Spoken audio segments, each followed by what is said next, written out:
in the winter of '73. Yamaha were going to come back into racing, having pulled out after Jarno's death at Monza. And said, who can we get? And I said, well, I think I could talk to Giacomo.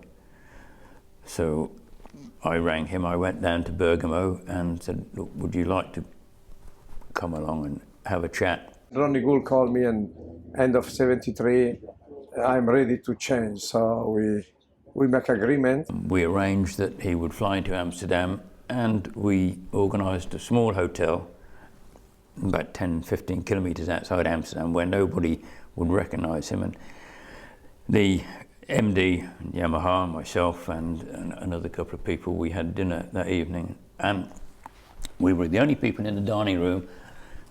One time I looked up towards the kitchen and there were three faces peering around the door.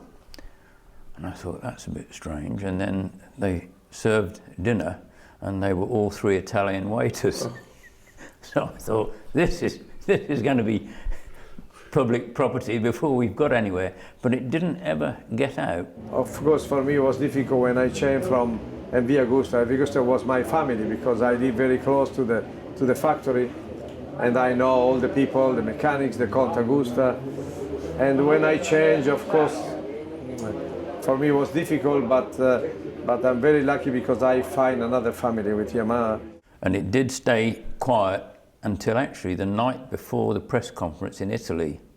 And one of the Italian journalists did something that someone else should have thought of, sent a telex in those days to Honda, Yamaha and Suzuki to say, have you signed Giacomo Agostini? Honda and Suzuki replied saying no. So the next morning in, I think it was Corriere della Sera, headlines, Agostini joins Yamaha.